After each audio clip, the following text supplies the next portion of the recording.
السلام عليكم ورحمة الله وبركاته رب اشرح لي صدري ويسر لي أمري واحلل عقدة من لساني يفقه قولي رب زدني علما رب زدني علما رب زدني علما. Inshallah, we will be finishing off our study of Surah Qaf. We took a couple of weeks break just getting things together, figuring out what time classes will be from now on and things of that nature. So it took us a little bit of time, but inshallah, we will be finishing off Surah Qaf in this class. Last time we stopped at verse number 39. Let me just prop my computer up a little bit more. There we go. That is much better.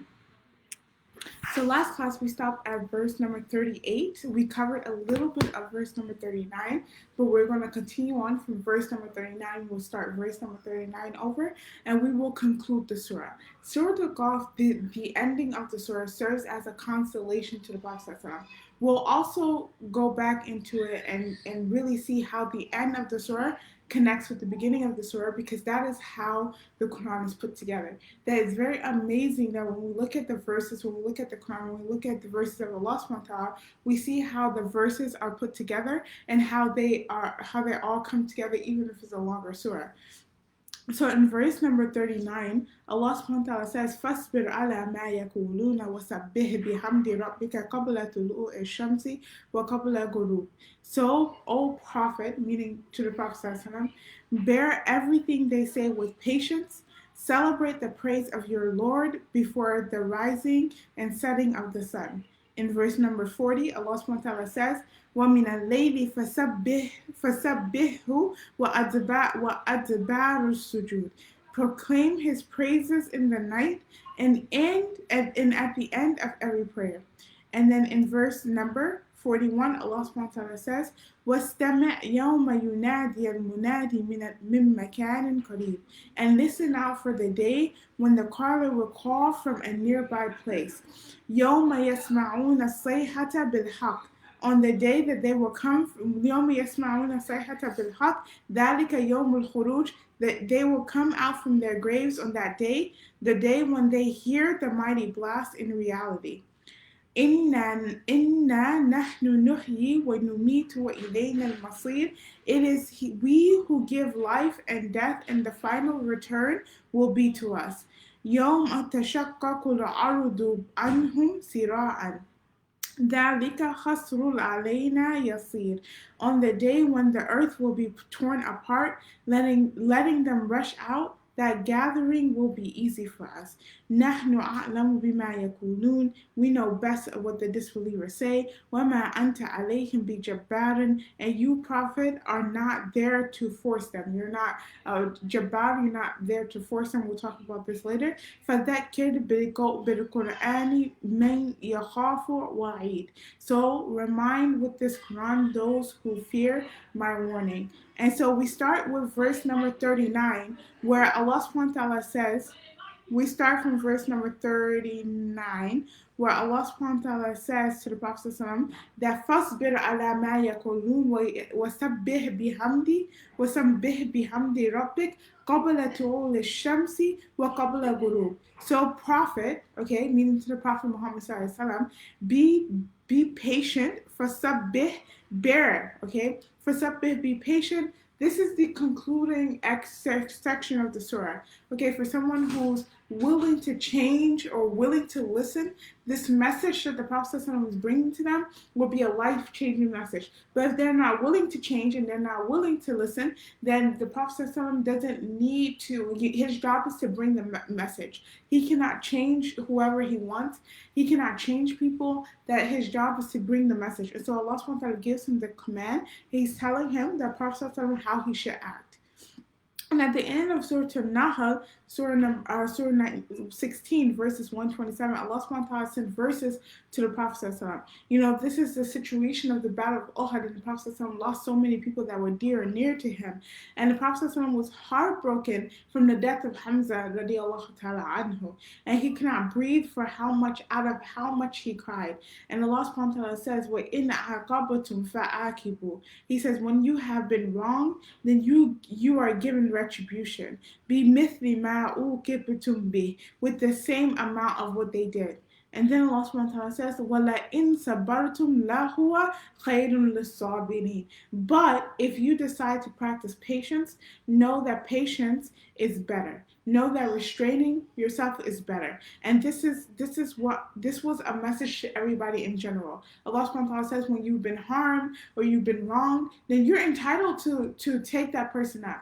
You're entitled to deal with that person accordingly to what's equal. But what's better is وَلَئِن صَبَرْتُمْ لَهُوَ خَيْرٌ لِلصَّابِرِينَ. That if you are patient, if you are control yourself, if you're able to really just leave it between that person and Allah subhanahu wa ta'ala, then Allah subhanahu wa ta'ala will truly take care of that person, and that is better for you. But when it came to the Prophet, when it came to the advice that Allah subhanahu wa ta'ala gave to the Prophet, Allah subhanahu wa ta'ala first started with patience. Allah subhanahu wa ta'ala says, "Wasbir, wama sabruka illa billah." He tells him, be patient. And this is to the Prophet.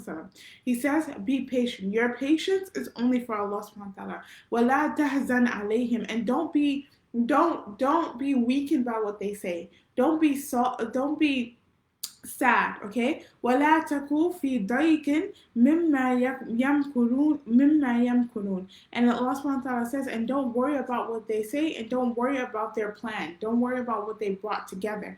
إِنَّ اللَّهَ مَعَ الَّذِينَ اتَّقَوْا. That Allah subhanahu wa ta'ala is with those who are conscious of Him, those who remember Him, those who are aware of Him. وَالَّذِينَ هُمْ مُحْسِنُونَ. And those are the ones who do excellent. Those are the ones who really get the best blessing. Those are the ones who really get the best out of this situation. So Allah subhanahu wa ta'ala says, فَاصْبِرْ عَلَى مَا يَقُولُونَ. That be patient, be resilient. Don't be weakened by what they say. Allah subhanahu wa ta'ala is telling the we think of patience as just sitting there and waiting for the storm to pass. When Allah subhanahu wa ta'ala is really telling the Prophet that things are going to be difficult. But that doesn't mean you just sit and wait for somebody to come and slap you. You get up, you do what you gotta do, you keep it pushing, but you don't let them stop you. And so Allah subhanahu wa ta'ala says, don't let what they say stop you.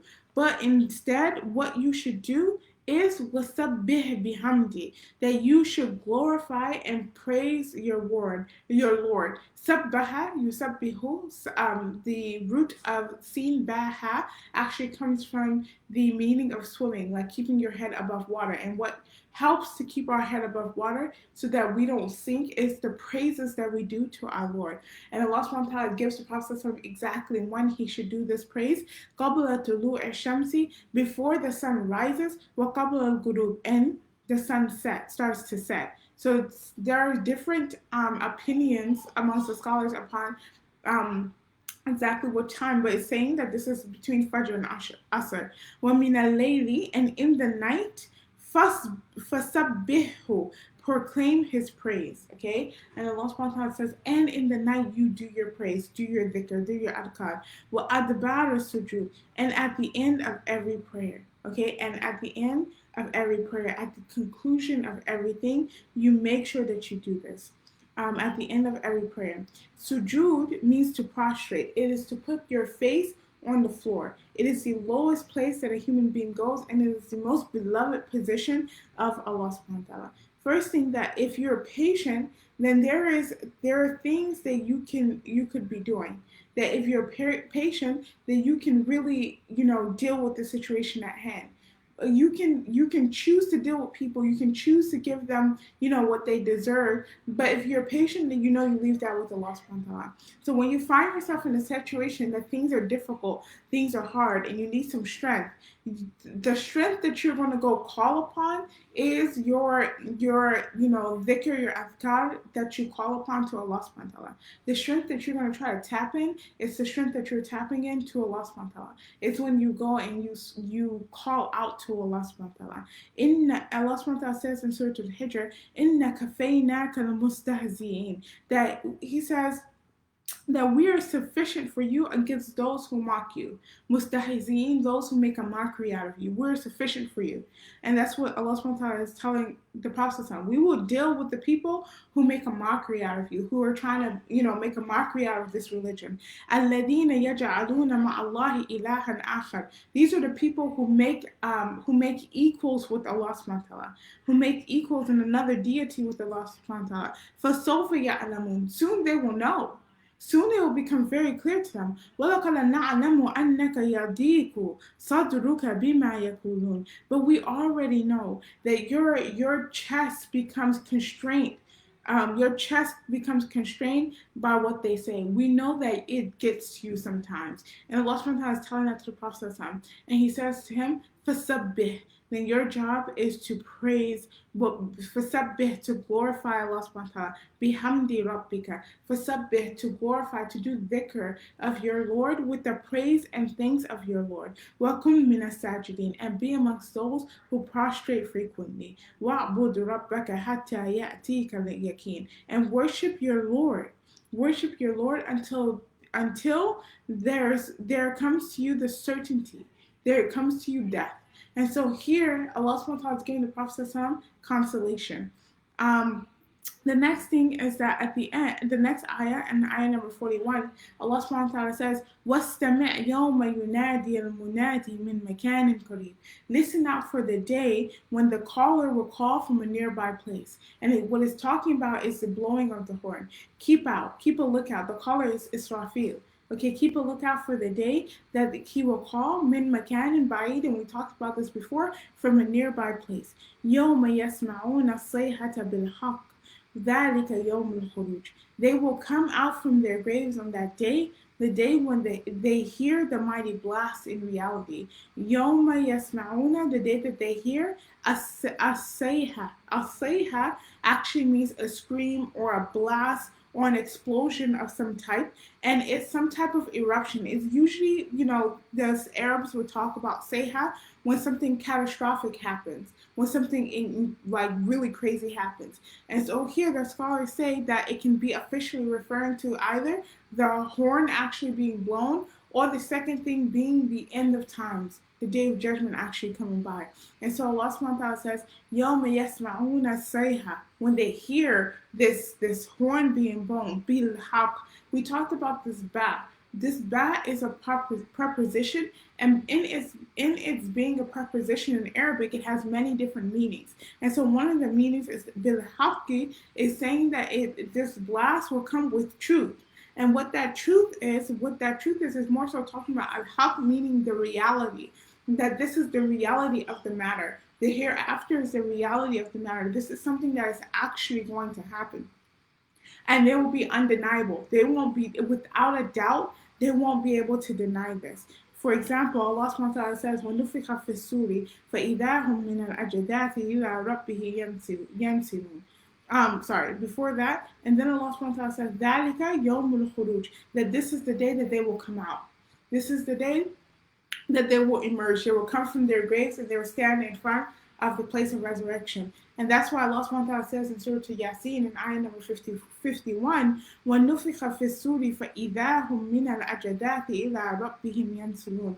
That the day that the trumpet will be born, فَإِذَا هُمْ مِنَ الْأَجْدَاثِ إِلَىٰ رَبِّهِمْ, they will come out from their graves and they will gather to their Lord, yansilun, and they'll be ready for the time of resurrection, like come out to the place where resurrection would happen.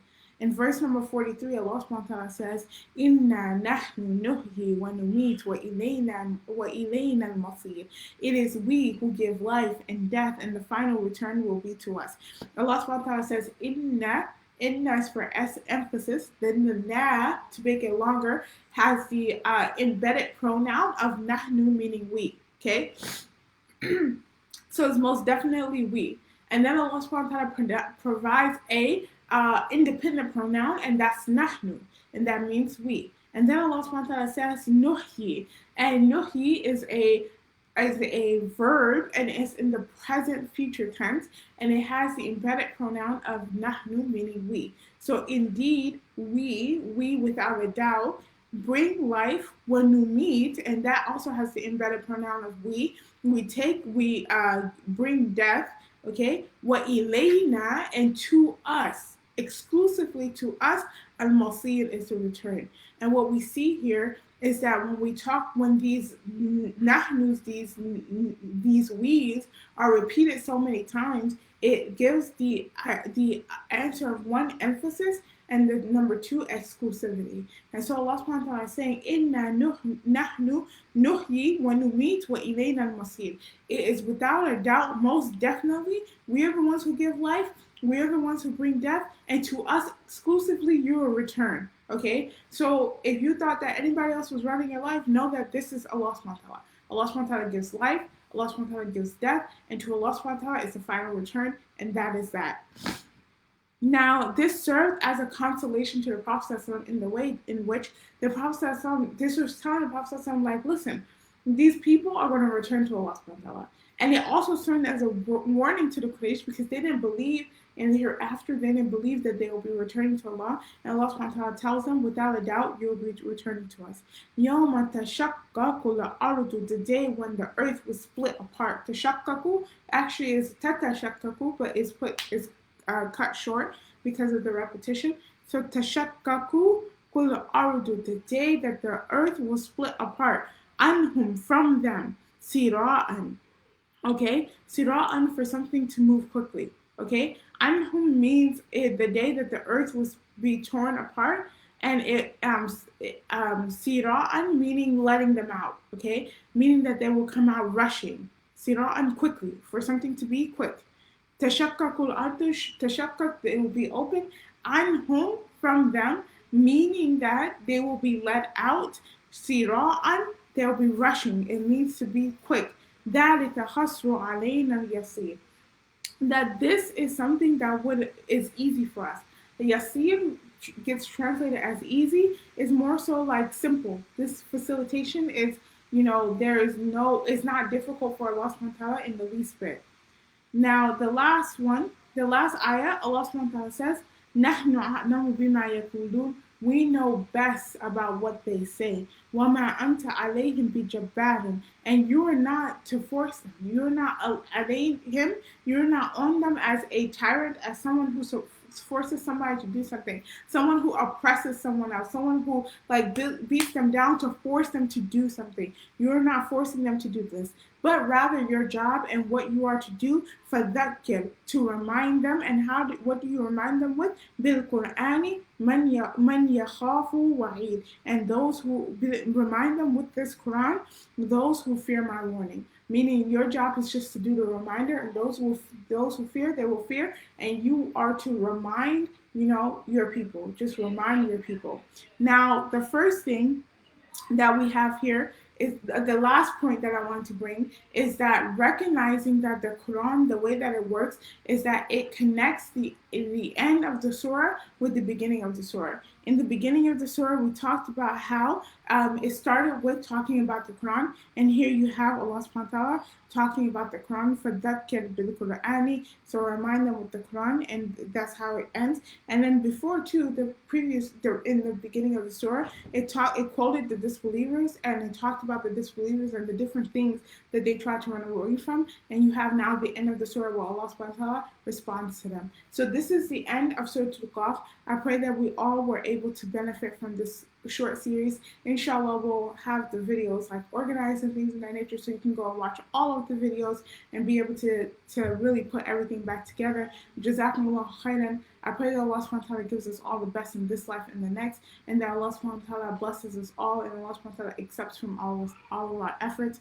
That those of us who are not in good health, that Allah subhanahu wa ta'ala puts us in the best of health, and those of us who are struggling, or those of us who have experienced injustice, may Allah subhanahu wa ta'ala alleviate them of that injustice, and may Allah subhanahu wa ta'ala really make things easy and make all of the trials and tribulations better. Those of us who have passed away, may Allah subhanahu wa ta'ala forgive us and put light into their graves. Subhanakallahumma bihamdika, nashhadu an la ilaha illa anta, nastaghfiruka wa natubu ilayk. Assalamu alaikum wa rahmatullahi wa barakatuh.